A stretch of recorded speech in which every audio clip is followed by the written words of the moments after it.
Okay, golfers, today I'm going to share with you a fantastic exercise or drill, and it's actually one of the best exercises that you can do to help you generate more club head speed. Don't need any equipment. All you need is a little bit of practice, and you will start to notice the speed increase. From what we've seen in research in over 10,000 golfers, is that there are two main keys to club head speed as it pertains to ground reaction forces. So you've probably heard that before. Ground reaction forces simply means the more force I put into the ground, the more force that's going to come up through my body, through my legs, through my hips, into the club. The two biggest ground reaction forces that predict club head speed are going to be a horizontal ground transfer or a lateral transfer of energy into the ground. So from trail leg to lead leg. Okay, so we need that weight shift from backside to trail side to lead side to start the transfer of energy through the body.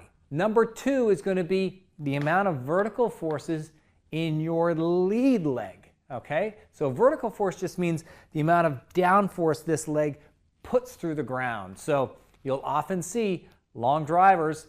Our guy Kyle Berkshire, the longest, fastest human being on the planet, his vertical forces really peak out so much that he's coming off the ground. But those vertical forces through the ground are going to peak early in the downswing, kind of halfway down. He's peaking in the lead leg.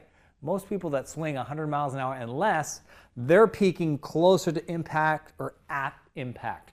So I'm going to share with you this really simple drill.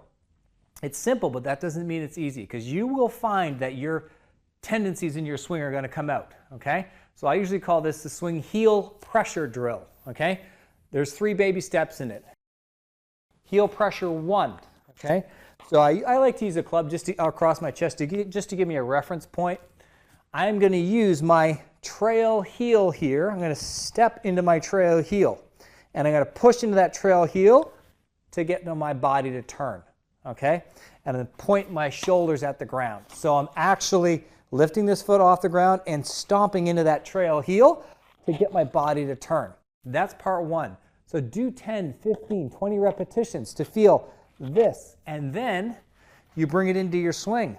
Get into your address position and just do a little boom. And you'll notice, oh, that club came up a little faster than normal because I actually put some force into the ground to create that backswing motion.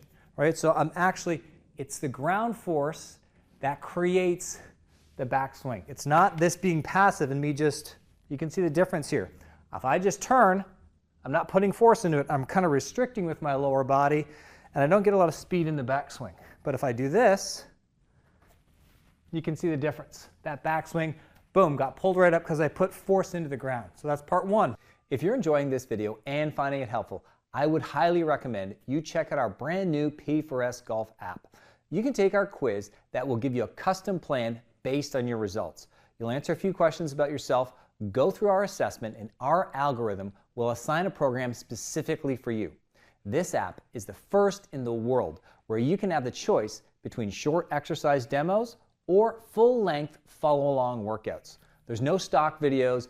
Every video is demonstrated by a coach on our team. You don't need any expensive tools to get started. This app and these programs were designed from our world's largest research database of over 10,000 golfers. So, if you want to check out our new app, click the link in the description. You will get 2 weeks completely on us. If you don't enjoy it, it's super easy to cancel. Click the link in the description to start your 2-week free trial. Part 2, swing heel pressure 2. I get to position 1, and then my weight's in my trail heel. I'm going to do a little bit of a lateral move. There's that lateral ground force going to my lead toe, right? So heel to toe, pushing into that toe. It's like you're going to put a big crease in that shoe where your toe is. I'm pushing into that big toe. So 1, 2.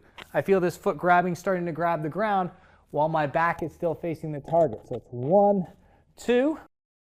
That is the transition. So I get to here with the full swing, step here to bring the club back into position, and then 2.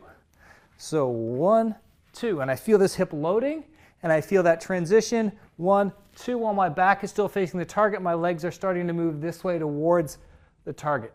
Okay? So that's swing heel pressure 2. We put it together with the 3rd step. Swing heel pressure, 3. So we have the club here, 1, 2. Part 3 is I push this heel through the floor. This leg extends vertically and drives through the ground. So my chest comes down through impact and I'm getting to here. So you might even feel this happening. 1, 2, 3. Drive the leg through the floor. 1, 2, 3. I'll often tell people to get a better feel for that vertical force to put their body beside a wall. 1, 2, and then on 3, I'm actually going to push so hard through the ground that my body bumps into that wall. Okay? So it's going to be 1, 2, and then you can, boom, push off that leg, driving your body back. That's that vertical force slamming through and getting off the ground. So that's where you're going to develop a lot more power pushing through the floor. So in the swing, it's going to look a little more like this. 1, 2, and I push that heel through the floor. 3, right? 1, 2, 3. So again, if I just keep my lower body quiet and I restrict and I'm just 1, 2, that you can tell the difference. I'm still trying to swing fast, but here I'm kind of restricting that lower body or keeping my lower body quiet, as a lot of the TV analysts like to say, and I turn and swing through. But if I don't use the ground forces, listen now. When I actually use ground force, okay, I'm creating a lot more speed. 1, 2, 3, okay? So heel pressure 1 and 2 and 3, you can break them down into single exercises, then put them all together and work it into your swing. That exercise is going to help you develop a lot more speed. Hope you guys enjoyed this. Subscribe and follow for more.